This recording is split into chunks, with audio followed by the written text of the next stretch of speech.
Welcome back to the deep dive. Today, we're undertaking what feels like a very specific and I think a very profound mission. We're going to analyze the character and leadership of Prophet Muhammad, peace be upon him. Right. Now, what's interesting is that our listeners shared a stack of sources that they don't just cover the usual historical narratives.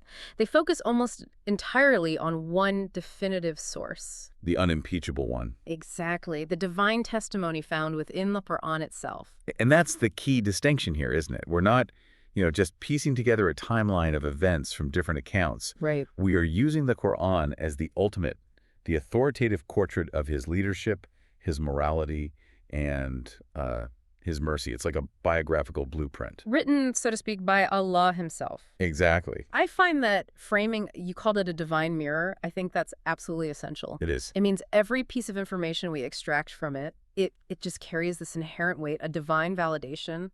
The sources, they really stress that the Qur'an serves as the greatest biography because every single verse that's related to the prophet is, well, it's dual-purposed. Dual-purposed? How so? Well, it's pure revelation, the eternal message, but at the same time, it's also a direct reflection. It's a running commentary on his character, on his mission, and his ethical conduct as it was happening. That creates this fascinating, almost like a theological and leadership feedback loop. A feedback loop. I like that. Yeah, the messenger is the message personified. And this method of analysis, it sets a kind of universal benchmark for greatness. How do you mean? Well, it shows that true greatness is never self-proclaimed. No. It's not achieved just through conquest or, administrative power. Okay. It's achieved and, more importantly, divinely recognized based on character and compassion. And that divine recognition that forms the very bedrock of his authority. So we're essentially setting aside all the traditional metrics of success. Yeah. Things like the size of an army or GDP or political longevity. Instead, we're looking at what really defines this leadership model. Which is it? Profound compassion and an unassailable character. Precisely. And for anyone listening today, maybe you're preparing for a major role in your company, or maybe you're just striving for personal excellence in your own life. Right. The guiding question here becomes extremely practical. How does this ancient divine testimony translate into an actionable model for your leadership, for your personal character? Regardless of the industry or the era. Exactly. We're on the hunt for the timeless principles that are embedded in this divine portrait. Okay, let's unpack this blueprint then. Let's start with what the sources identify as the absolute core of his identity, the very foundation his mission rested on. Rahmah. Mercy. And this is where we have to sort of move beyond seeing mercy as just a soft secondary emotion, something that's just nice to have. Right, like an optional extra for a leader. Yes. The Qur'an elevates Rahmah to something much more fundamental. It's a foundational leadership philosophy. It's a governing method. The defining statement for this, it's just breathtaking in its scope. It really is. It's from Surah Al-Anbiya, chapter 21, verse 107. We have not sent you, O Muhammad, except as a mercy to all the worlds. All the worlds. It just, the commitment there is so universal. It's an unlimited mandate of compassion. The implication of that one line is massive. Mercy, Rahmah. It wasn't just a trait he was born with. It was his core identity. It's who he was. The sources really emphasize this. This was his policy, his philosophical approach to leadership. It was the entire mission statement of his life. So what you're saying is every single action. Every single one. Every judicial decision, every interaction. It all flowed from this central identity of being a mercy. It's the ultimate filter for every decision. Okay, but leadership inherently involves making tough choices, right? Sometimes even punitive choices. Of course. So how do you maintain a mandate of Rahmah when you have to exercise strict justice or when you're facing down fierce opposition? How does mercy function as a real policy under that kind of immense pressure? That's where the illustrative examples become so pivotal. The sources point to one event over and over again. Which is? The forgiveness shown at the conquest of Makkah. Right. I mean, just consider the context for a second. This was the city that had persecuted him and his followers for years. They drove them into exile, killed their people, seized their property. So when he returned, he possessed total, unassailable political and military authority. Absolute authority. And the historical expectation in that era was clear. Retribution. Retribution, imprisonment, forced submission. That's what a conqueror did. A leader today even facing years of personal and professional betrayal on that scale they would be expected to purge the opposition, wouldn't they? Oh, absolutely. To maximize their strategic advantage, punish those who stood in their way, it would be seen as just smart politics. And necessary to secure their power. Exactly. Yet, instead of retribution, his response to the assembled Meccans was universal clemency. He asked them, what do you think I'll do to you now? And they responded, pleadingly, that they expected kindness from a noble brother. And he declared, go, for you are all free. Wow. That moment, Yeah. it wasn't just an act of kindness. It was a strategic declaration. It was a statement that mercy, not force, would define the new political order. That is mercy as policy in action. It's the ultimate example. And it sets this global precedent that justice, even divine justice, has to be tempered by compassion. Even when you have total authority, it just completely rewrites the historical script for conquerors. And this consistency, it extended to intensely personal moments, too. It wasn't just for the big stage. Right. The sources note his intense compassion for children. I mean, he would halt a prayer if he heard an infant crying. Or letting children ride on his back while he was in prostration. Things you just don't associate with a head of state. But crucially, this genuine concern, it was even extended toward his fiercest enemies. You mean weeping out of concern for their spiritual well-being? Yes, which we'll get into later. Yeah. But it shows this incredible consistency. So whether it's the grand geopolitical stage with his enemies or a quiet moment in prayer with a child, the baseline of Rahmah, it never shifts. It never shifts. And this leads us to a really key leadership insight, a kind of paradox. Just is. Mercy does not weaken authority. On the contrary, it humanizes it. And that makes the authority sustainable. Think about it. We've seen countless empires built on fear. And what happens to them? They're brittle the moment the strong man disappears or the fear factor is removed. Compliance immediately breaks. It evaporates overnight. So loyalty that's built on fear is just transactional. It's fleeting. Right. But loyalty built on genuine mercy and justice that endures across generations because it's rooted in respect, not dread. Precisely. And this is where the sources make a really strong, almost startlingly modern connection. Okay. Mercy is the new power in the 21st century. Explain that. Well, we're living in a climate that is just driven by automation, by complex algorithms, by this relentless push for technical efficiency. Machines can calculate the optimal punitive measures. Sure. They can enforce rules flawlessly, and they can eliminate human error. But they can't show discretion, can they? They can't recognize the context that falls outside of their programming parameters. Exactly my point. Technical skill, optimization, efficiency. These things are becoming commoditized. Yeah. They're easily replicable by technology. So the human element becomes more valuable. Therefore, the capacity to wield Rahmah, to look past the algorithm's cold output to the human reality behind it, to grant a second chance where a machine would mandate enforcement, that becomes the ultimate differentiator for human leadership. It becomes the non-replicable asset. The one thing you can't code. So if your job as a leader is purely technical, you are, in a way, competing directly with AI. You are. But if your job is rooted in complex ethical judgment and compassion, you have an indispensable role. Mercy allows a leader to see the soul behind the data point. And that connection, that creates a deeper loyalty and engagement than any technical efficiency metric ever could. It allows you to salvage the relationship instead of just enforcing the rule. And that deep engagement is what fosters true innovation and resilience in any team or organization. So Rahmah, you see, it's not just some lofty divine ideal. It's a powerful, practical necessity for sustainable modern leadership. Okay, so Rahmah is the overarching mission, the policy. But to execute that policy consistently, especially under pressure, you need an unshakable inner framework. You do. And that brings us perfectly to Section 2, Akhlaq, or character, as the indispensable foundation. Yes, we're shifting here from the mission statement to the actual DNA of the messenger. The core code. The core code, exactly. And the central testimony provided by the Qur'an regarding his character is found in Surah Al-Qalam, chapter 68, verse 4. And indeed, you are of a great moral character. A great moral character. I mean, that statement is just so profound. It's a divine certification. It's arguably the ultimate compliment anyone could ever receive. It is. But what is absolutely critical here, as the sources emphasize, is the timing of this testimony. The timing. Right. That sequencing is vital. This verse, this divine testimony about his magnificent character, it came before the vast political and social successes of Islam were realized. So it was revealed during the period of immense struggle and vulnerability in Makkah. Exactly. Which means that character precedes and guarantees genuine victory. It means the foundation must be solid, must be divinely approved before the massive edifice of success has even begun. So in today's terms, if you're building an organization or a movement or even just your own career, you have to invest in your moral capital first. First and foremost. Because short-term gains you might get through cutting corners or cunning or brute force, they might generate immediate results. They often do. But a lasting, transformative victory, one that genuinely shifts a culture, that has to be rooted in morality. Absolutely. Think about the years before he even received revelation.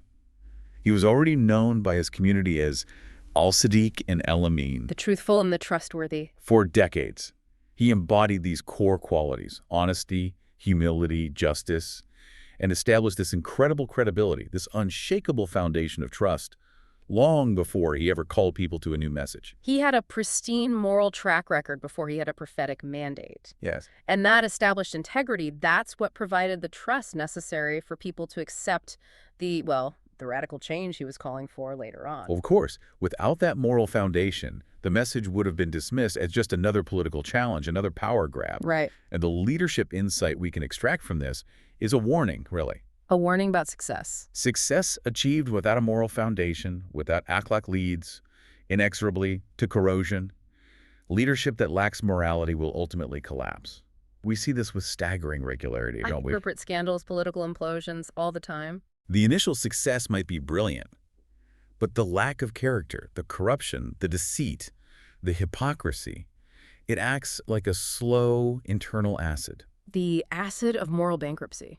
It eventually just dissolves the entire structure, often in a very public and catastrophic way. Because the foundation was flawed from the very start. It's that sustainability factor again. It is. Yeah. And this is where the sources move to an immensely practical challenge for you, the listener.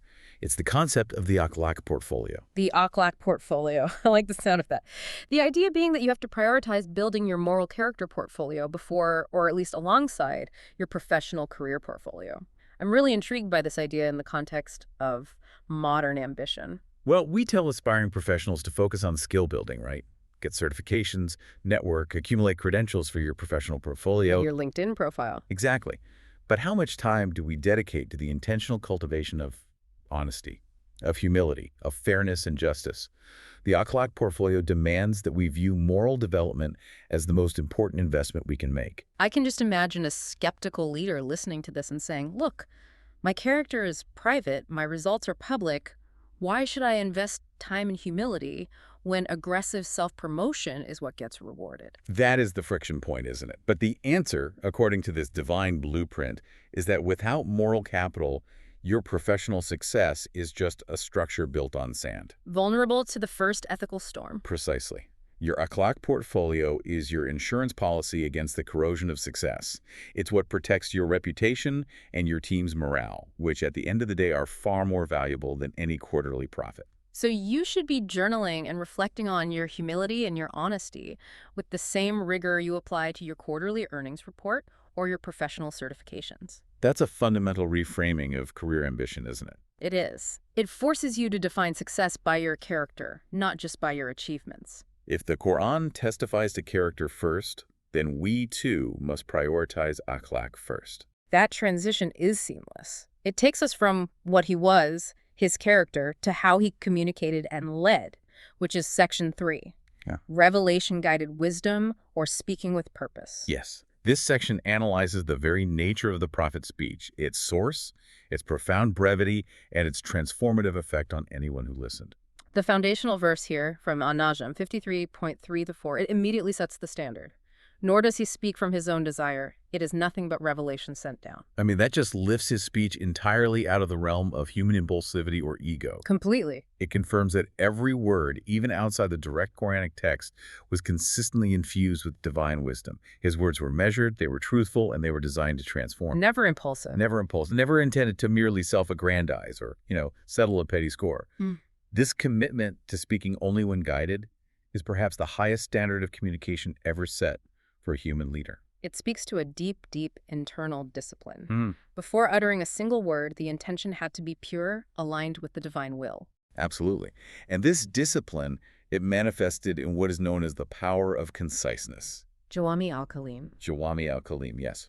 The sources mention this concept frequently. These were short phrases that contained just infinite comprehensive wisdom. His genius lay in saying the absolute minimum number of words necessary. While maximizing the depth of impact. Yeah. We defined this earlier as concise sayings, but to really get our heads around the transformative power, I think we need some examples. Right, good point. What are some of these short phrases that carry such comprehensive weight? Excellent question. Okay, consider this one. Actions are but by intentions. 4 words in English. Just 4 words. And in them, you have the entire ethical framework for human conduct, for personal accountability, for jurisprudence. It means the worth of every single deed, from the smallest act of charity to a grand gesture of leadership, is determined by the sincerity and the underlying purpose of the actor. It's a complete philosophical treatise condensed into a single sentence. You can apply that to literally everything, from business ethics to your daily prayers. Precisely. Or another example, a man came to him asking for advice, and the prophet simply said, "Do not become angry." That's it? That's it. And when the man repeated the request, thinking maybe he hadn't heard him, he just repeated the advice, "Do not become angry." So it wasn't just behavioral advice? No, it's a profound teaching on controlling the self. It's understanding that impulse anger is the root of so many destructive actions, and that self-control is the gateway to all virtue. You contrast that depth with modern communication, and it's jarring. We are drowning in volume. We really are. Everything is clickbait, it's long-winded, it's multi-platform, and it requires endless clarification because the original message lacked any real purpose to begin with. And that is the critical distinction we have to draw for the modern listener. The source material highlights this perfectly. Information data, news, facts is now ubiquitous. We are saturated with it constantly. But divine wisdom? Divine wisdom is exceedingly rare. So the goal of the prophet's communication was fundamentally different from the goal of most modern media. We speak to share data, or to assert our presence online, or to maximize clicks. While his speech was explicitly aimed at transforming hearts, not just disseminating facts to minds, it's a completely different objective. And if you speak from desire or impulse, you're just adding to the existing noise. But if you speak with revelation-guided wisdom, you provide clarity, you provide lasting transformation, and you provide actionable insight. The leadership takeaway here is incredibly powerful. If we strive for that ideal of Jawami al-Kalim, the goal should be to speak with purpose, carefully weighed, rather than mere impulse. Right. But practically, how does a modern leader apply this, especially when you're expected to be instantly responsive on email, on Slack, on social media? It demands restraint. That's the key. It means cultivating the ability to hold a response until it is measured and actually contributes to the higher goal, rather than just firing off an immediate emotional reaction. The hot take. The hot take, exactly. A leader who strives for this standard speaks only when necessary. And when they do, their words carry maximum weight and depth because they are measured and aimed at transformation, not just asserting dominance or winning some fleeting online argument. It's about minimizing the noise and maximizing the light. The perfect summary. That discipline of speech takes us logically from what he said to how he connected with people on a human level. Wow. And that is section 4. Empathy as the essence of leadership. This is where we see that character and wisdom being deployed in the service of the community. This is where the rubber meets the road. It is. We're focusing here on the lived, practical demonstration of care, moving way beyond theoretical compassion. This section, I think, provides the very soul of the leadership model. The verse from Surah At-Tawbah, 9.128, it captures this depth of concern so vividly. It describes him as coming from among his own people, and then it says, "Grievous to him is what you suffer. He is concerned over you, and to the believers is kind and merciful." Grievous to him is what you suffer. Think about that phrasing. That is not detached observation of someone else's problem. That is personal participation in their pain. He internalized it. The prophet's empathy wasn't some abstract idea. It was a physical, an emotional, a spiritual reality that was constantly demonstrated through his actions. Yeah. He truly internalized the pain of his community. That level of personal emotional investment is just incredibly taxing for any leader. It wasn't just about managing people or solving their problems. It was suffering alongside them. And this deep shared struggle, that must be what forged that unbreakable bond of loyalty he had with his followers. It created an allegiance built on shared humanity and mutual vulnerability. And the sources detail examples of this personal sacrifice that goes so far beyond any professional duty. Like praying at night. He would stand in night prayer, weeping, often for hours, making supplication for his entire community, his ummah. And not just for those present. For those present and for those yet to come, generations into the future. You know, to pray for the people you lead is one thing. To weep out of genuine concern for them, that's another level entirely. Why was this weeping so significant? Because it demonstrated that his concern wasn't transactional. It wasn't political. It showed he genuinely carried the burden of their eternal well-being on his shoulders. And even for his enemies. Even for those who actively rejected his message, who tried to harm him. His concern was so profound that he grieved for their loss of guidance. It was this unconditional, heartbroken concern that just transcends any modern political calculation. Crying for the people who are actively trying to destroy you. That is the ultimate measure of profound empathy and unconditional mercy. It really sets the bar impossibly high, but it provides the core leadership lesson here, doesn't it? Which is? Empathy serves to convert formal authority into genuine sacrificial care. Precisely. When people know their leader truly feels their pain, that leader doesn't need to rely on title or coercion or a formal mandate. They rely on connection. And that fosters a deep loyalty and a meaningful cooperation, rather than mere compliance, born of obligation. People become invested in the leader's success because they know the leader is invested in their well-being. Exactly. And this brings us right back to our modern touchstone. The difference between human empathy and technological capability. The comparison is stark. AI can expertly detect emotion. Sure, sentiment analysis. It can analyze sentiment in a customer service exchange. It can predict emotional triggers. It can even simulate human voices expressing compassion. But it can't feel. But only human leaders can genuinely feel the grief or the fatigue or the joy of their team and respond with authentic, unprogrammed compassion. So empathy remains the enduring soul of leadership. It's the one thing that truly resists automation. It does. If a leader reduces their role to just maximizing efficiency and enforcing metrics, they are competing with a highly optimized machine that will eventually outpace them. They are essentially turning themselves into a brittle algorithm. A very good way to put it. But if they focus on care and empathy, they tap into the unique human capacity that sustains trust, that motivates transformation, and that builds a real culture. It's the non-negotiable human element that has to remain at the heart of leadership. Absolutely. Okay, we've built a comprehensive portrait here.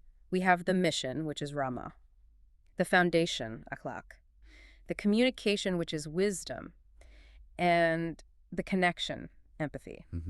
Now we have to move to section 5, which is the culminating call to action, the Qur'anic call to emulation, the transformation. This is the point where the divine blueprint shifts from description, observing the character, to instruction, integrating that character into our own lives. The pathway to success and divine love is laid out so clearly in Surah Al-Imran, chapter 3, verse 31. Say, if you love Allah, then follow me. Allah will love you and forgive you your sins. The connection is direct. It's absolute. Loving God is verified by following the prophet.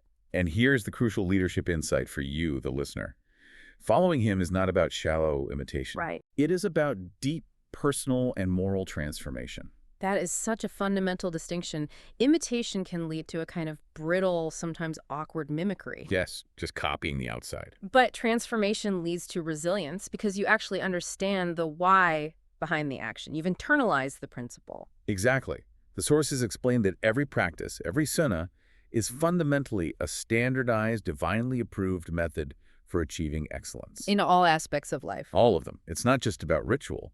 It ranges from very specific habits like time management and personal hygiene to broader principles like maintaining justice in business transactions or ensuring environmental care or upholding social justice. So the Sunnah is essentially the highest standard of human conduct. It's a method of excellence, a complete operating system. So when we study his life, we aren't just looking at history. We're effectively downloading the most effective, optimized operating manual for optimal human behavior and effectiveness across every domain. Personal, professional, spiritual. And because that manual is divinely certified, it remains relevant regardless of technological advancement. The principles of honesty in a negotiation or restraint, when you're angry, those things don't expire. They never become obsolete. Now, connecting this to the digital age, what does this emulation, this following, What does it look like when our lives are increasingly split between the physical and the digital sphere? Integrity is tested daily online. Constantly. The sources emphasize that following him today demands embodying these prophetic values with absolute integrity. This means ensuring your actions online and your comments, your social media interactions, your professional communications are completely consistent with that moral framework. There can be no character divide. No divide between your professional persona, your private life, and your digital footprint. They must all align. Because hypocrisy in the digital age is instantly searchable and instantly exposed. A quick Google search can reveal whether your proclaimed akhlaq matches your online behavior. And that exposure, it completely destroys the trust and credibility that the Prophet spent decades establishing. If your Akhlaq portfolio is strong, it has to translate across all platforms. And the results of this deep emulation, the sources remind us, are profound. Guidance in this life. The forgiveness of sins and the ultimate attainment of divine love. The transformation guarantees the rewards. This has been a very structured analysis of all the individual components. I think it's time we bring it all together in our synthesis section, the 360-degree divine leadership model. Yes, we've established 5 interconnected pillars, all revealed through the Qur'an, that form this cohesive, timeless framework for character and leadership. It's a complete system. Let's just systematically recap this 360-degree portrait for everyone. Let's start with the policy of mercy, or Rahmah. Mercy is identified as his governing method. It's the lens through which every policy decision is filtered and executed. It is the commitment to clemency and compassion, even when justice is demanded. Okay, next, the internal strength. Character, Akhlaq. This is his ultimate, divinely certified strength. It's the unshakable foundation that precedes and sustains all of his success. Remember the sequence. Character first, victory second. Without it, the structure is guaranteed to corrode. Then we have the quality that was infused in his communication, wisdom. Right. This means speaking with profound purpose, reflecting that principle of Jawami al-Kalim. It's about avoiding impulse and aiming for transformative impact, not just information dissemination or, noise generation. And fourth, the nature of his connection to others, empathy. Lived concern. Lived concern. This is the lived sacrificial care that manifests in actions, not just in words. It's what converts formal authority into genuine, deep-seated loyalty and connection, because the community knows their leader carries their burdens personally. And finally, the requirement for the follower, obedience or emulation. This is the pathway to success for you, the listener. It's deep personal transformation based on these prophetic principles of excellence, rather than just shallow outward imitation. When you put those 5 elements together, you really see this unique, self-sustaining system. They don't just exist side by side, they reinforce each other. Mercy relies on character. Wisdom is what guides empathy. Absolutely. And the modern summary of all this really concludes that leadership that is fundamentally built upon mercy is eternal. Eternal. It's the kind of influence that never fades, but rather multiplies goodness and positive outcomes in the world. It provides a positive momentum that long outlives the leader themselves. And we have to end this analysis with a final reflection, one that connects this divine portrait back to the reality of our technological age, echoing that analogy we've been building throughout. Yes. We spend so much time and energy discussing artificial intelligence, right? Yeah. And the amazing capabilities of intelligence replication and optimization and automation. It dominates the conversation. It does. But the provocative thought here is this. AI can perfectly replicate human intelligence. It can optimize every human process. It can analyze vast data sets to predict our behavior, but it can never replicate or generate the light of prophethood. That unique, unassailable blend of divine character, boundless mercy, and measured wisdom. It can be coded. That distinction is just. It's crucial. Intelligence can be coded and replicated. But light, moral character, authentic Rahmah, those things must be cultivated, earned, and bestowed. And that's why this ancient blueprint remains the ultimate, indispensable leadership manual, even in the age of algorithms. It's a standard that demands internal spiritual commitment, not external technological investment. This deep dive has certainly proven that the Qur'an functions not only as a religious text, but as the most comprehensive, detailed blueprint for human excellence ever recorded. Let's try to review the most crucial takeaways for our listener, just to make sure these insights stick. Like you. First, remember that the Qur'an provides both the definitive biography and the practical blueprint for perfect leadership. It is the highest authority on character. Second, Leadership success is divinely endorsed only when it is deeply rooted in mercy, magnificent character akhlaq, and profound empathy. You cannot bypass the moral steps to achieve legitimate, lasting success. Third, the more intentionally and deeply we follow his model, that is, the more we seek transformation rather than mere imitation, the more divine love and guidance we attract. The pathway is clear. Follow him, and Allah will love you. And finally, the Prophet's life offers a timeless, universally applicable leadership manual. It provides methods of excellence, the sunnah, for every single challenge and domain you face in modern life. Okay, now moving from knowledge to application, we have some concrete challenges for you to apply this profound knowledge immediately. Yes, let's make this actionable. First, we're issuing the reflection challenge. Commit to replacing impulse and reaction with careful reflection. When you are tested by a difficult colleague or a personal frustration, or you feel angry or provoked online, just pause. Pause and ask yourself this one critical question. How would the Prophet respond? Use this example as your immediate ethical break. And your guiding star, exactly. Second, make this a daily practice. Start measuring what truly matters. Journal nightly to assess your actions using the lens of Rahmah. Ask yourself, did I actively show mercy today, at home, at work, in traffic, or in an online interaction? Measure your success not just by your technical output, but by your merciful input. I like that. And finally, set a specific goal. Write one sunnah-based goal, a specific prophetic habit or principle to practice daily for the next week. Make it tangible. Make it tangible. Whether it's committing to Jawami al-Kalim, speaking only when necessary, or ensuring complete honesty in every financial detail, or actively cultivating humility in a high-pressure environment. Make it a concrete part of your Akhlaq portfolio. A fantastic practical list. Thank you for sharing these incredibly profound sources with us. We really hope this deep dive provides not only knowledge, but a practical, actionable framework for embodying these timeless qualities of leadership and mercy. Continue your own deep dive into these concepts. Seek out the transformative wisdom they contain, and we'll see you next time.